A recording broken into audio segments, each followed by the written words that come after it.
Et pour commencer ce journal, une histoire de village, comme il y en a malheureusement de plus en plus souvent. Histoire d'un éleveur du Lot-et-Garonne, lourdement condamné par la justice parce qu'un voisin n'apprécie ni les mouches, ni l'odeur de ses bousses de vache. À Saint-Vincent-de-la-Montjoie, Erwan Brem et Christelle Arfel. Des vaches, une maison et des relations de voisinage qui tournent au vinaigre. Nous sommes en pleine campagne et pourtant cet agriculteur vient de se faire condamner pour nuisance. Ces animaux passent le long d'une maison pour aller boire. Trop d'odeur, trop de mouches selon le propriétaire de l'habitation qui a porté plainte. L'éleveur ne comprend pas. C'est plus qu'un coup dur. D'être condamné à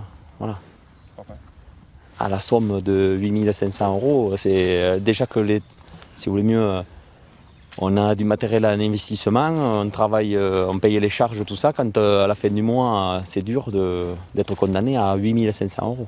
Le problème vient d'un arrêté municipal pris en 2007 pour régler la situation. Il impose 100 mètres entre la maison et les vaches. Le propriétaire de l'habitation, un citadin venu à la campagne, a donc utilisé cet arrêté pour porter l'affaire devant la justice. Autrefois, les maisons neuves qui se construisaient, c'était souvent des enfants d'agriculteurs, c'était souvent des personnes qui connaissaient le travail de la terre. Aujourd'hui, ce sont des personnes qui ne connaissent pas et donc qui ne comprennent pas, qui ne savent pas quelles sont les contraintes. Le nouveau maire du village promet qu'il modifiera l'arrêté municipal pour éviter que les agriculteurs se fassent si lourdement condamnés. En attendant, l'éleveur, lui, sera obligé de payer son amende.